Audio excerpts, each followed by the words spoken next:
Bali po, ang Mr. and Miss Bicol University sa po ini sa mga inaabangan ta po na mga major event sa loob po ang Bicol University. Aside from that po, ang Mr. and Miss Bicol University po, saro na po siya consider na regional pageant. Since po lang po mga taga-Albay ang mga nakakasali po sa tuyang pageant digdi po sa Bicol University. Sa loob po kang 2 taon na nagkigwa po kitang pandemic, na wala po face-to-face classes, na pundo po ang sa tuyang pageant na ini. Pero ngunyan po, nagbalik na po ang face-to-face classes, mabalik man po giraray ang grandest pageant sa Bicol University and even po sa region, since ang Bicol University po sa pong premier university sa Bicol region. Oo. Rex, nabanggit mo kasi bago na parang ang category is parang regional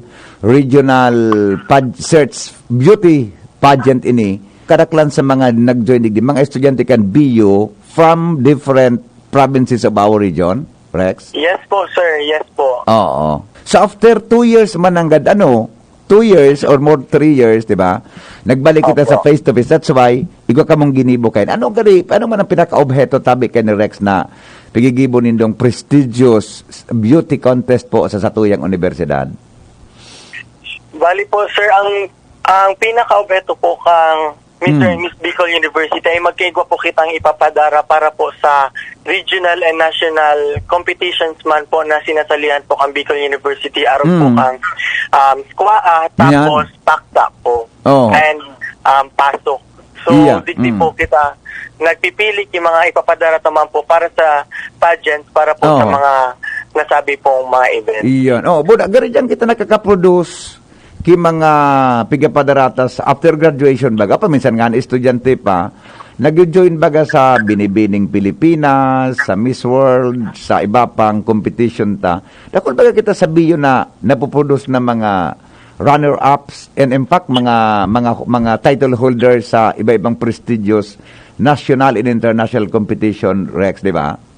Yes po, tama po, sir. In fact, si Miss Patricia Shirley Santos, correct. Dati pong external vice chairperson po kay University Student Council po kang Bicol University, sa Roman pong naging Miss Earth title holder man po sa Bilog na Pilipinas. Pati man po si Mr. J. Ben Cordovales, sa Roman pong alumni kang Bicol University and naging part man kang Mr. and Miss Bicol University, siguro po on last 2018, naging first runner-up po siya. Ngunyan po, nakasali po siya sa Mr. International Philippines. Wow, So, dakul nang nade-develop na mga mid-bid sa Bicol University, Rex? Yes po, sir. Bakulang po sindadigdi sa region na namimidbidan pagkabot po sa pageant industry, maski man po sa national and even siguro sa international, may mga napapadara po kita. Yan kasi Patricia, nag-agayan sa ngayon, Miss Ibalong, di ba? Miss Magayon. Di ba? And naging Miss Bicol University man po siya siguro back in 2008 if I'm not mistaken. Iyo po mananggan. Midbid ko yan si Patricia Santos. Naging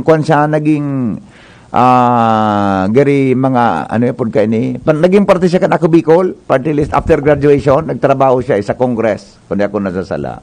Opo, sir. Ngayon po siguro working na po si Miss Santos sa government pa rin po, person if I'm not mistaken po. Although inigayod na saro na nagka-join sa Miss Universe si Venus Sora, garo dayman garo dayman actually garo direktamente uminintra siya sa Miss Universe, diba? Dayman siya nag-agi sa ibang mga ibang contest digdi sa lugar tagayod, tabi, Rex? Yes po, sir.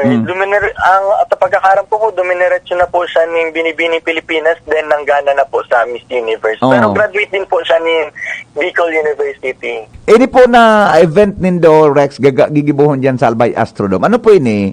May entrance fee o ano po ang magiging sistema sa magusto tabing maghiling sa Sabadong Banggi? Go ahead.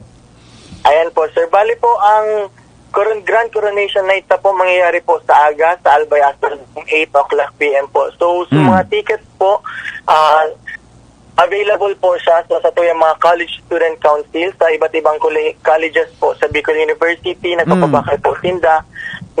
tag 75 pesos po Ay, na ticket. affordable So, naman ay. Tama man yan. Mhm. Opo. Opo. Fruited ini siguro papaduman po sa Agapay BUNyo sa mga assistances po na tigtataraotaman po sa mga estudyante.